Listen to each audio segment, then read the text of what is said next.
Assalamualaikum warahmatullahi wabarakatuh. Perkenalkan, nama saya Kaisa Devanda dari kelas 11 IPA 3. Pada kesempatan kali ini saya akan mempresentasikan pahlawan proklamasi, yaitu Sayuti Melik. Tokoh perjuangan proklamasi yang akan saya bahas yaitu tentang Sayuti Melik. Biografi singkat. Sayuti Melik adalah pemuda inspiratif yang lahir dengan nama Muhammad Ibnu Sayuti pada tanggal 22 November 1908 di Sleman, Yogyakarta.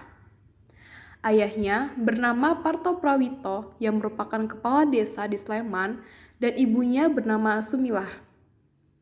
Istrinya bernama Surasti Karma Trimurti yang merupakan seorang aktivis perempuan dan wartawati. Ia dan Sayuti dikenal sama-sama berani dalam menentang para kolonial. Ibarat peribahasa di mana buah jatuh tak jauh dari pohonnya. Sifat patriotisme dalam diri Sayuti Melik diwarisi dari ayahnya. Jadi, kala itu ayahnya juga berani menentang pemerintah kolonial karena mereka seenaknya menanam paksa di sawah milik rakyat. Nah, Sayuti Melik ini memulai pendidikannya di sekolah Ongko Loro, desa Srowolan. Mengutip buku Ensiklopedia Jakarta, ia kemudian melanjutkan pendidikannya ke sekolah guru di Solo. Selanjutnya itu peran dan sejarah perjuangan Sayuti Melik.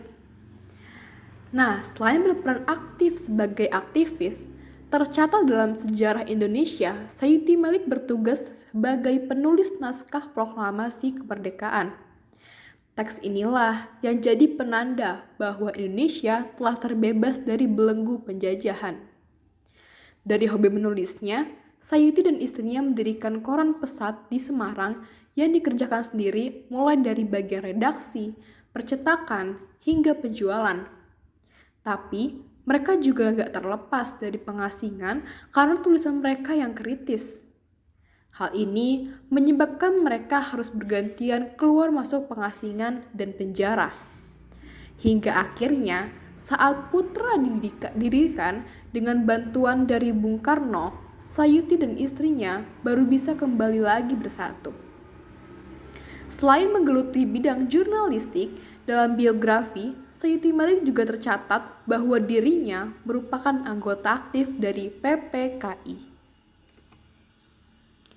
Sayuti Melik juga termasuk golongan tua, yakni golongan yang sangat mendesak Bung Karno untuk segera menyatakan proklamasi. Untuk itu, di tanggal 16 Agustus 1945, Bung Karno dan Bung Hatta diculik dan diasingkan ke Rengas Dengklok. Tapi penculikan ini dilakukan untuk meyakinkan mereka agar segera menyatakan kemerdekaan Indonesia, karena waktu itu Jepang sedang kalah dari sekutu.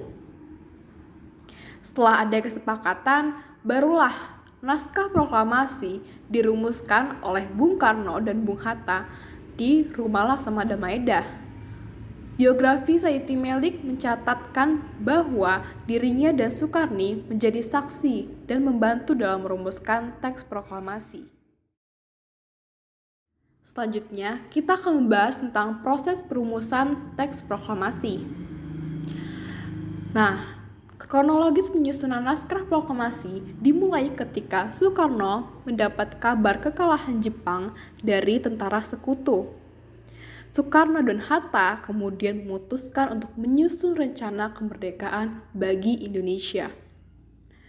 Pada tanggal 16 Agustus 1945, penyusunan teks dilakukan oleh Soekarno, Muhammad Hatta, Ahmad Subarjo, dan dilaksanakan oleh BM Diah, Sudiro, dan Sayuti Melik yang berlokasi di Rumah Laksamana Maeda.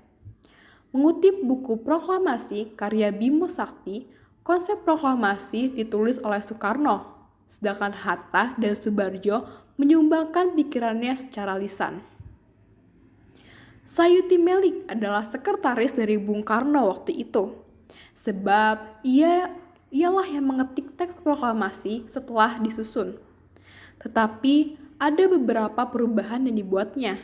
Seperti yang pertama, kalimat wakil-wakil bangsa Indonesia diganti menjadi atas nama bangsa Indonesia.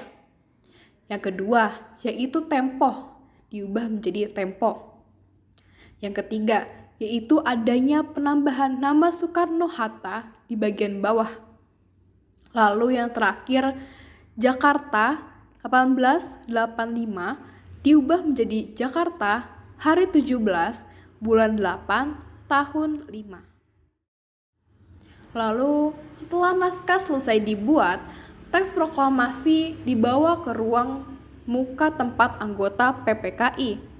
Atas usul Soekarni, naskah kemudian ditandatangani Soekarno-Hatta dengan mengatasnamakan bangsa Indonesia.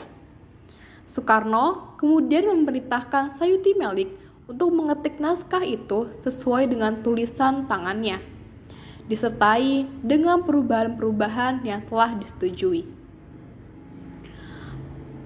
Pada pagi harinya, tepat pukul 10 di kediaman Soekarno, yaitu Pegangsaan Timur nomor 56, proklamasi dibacakan.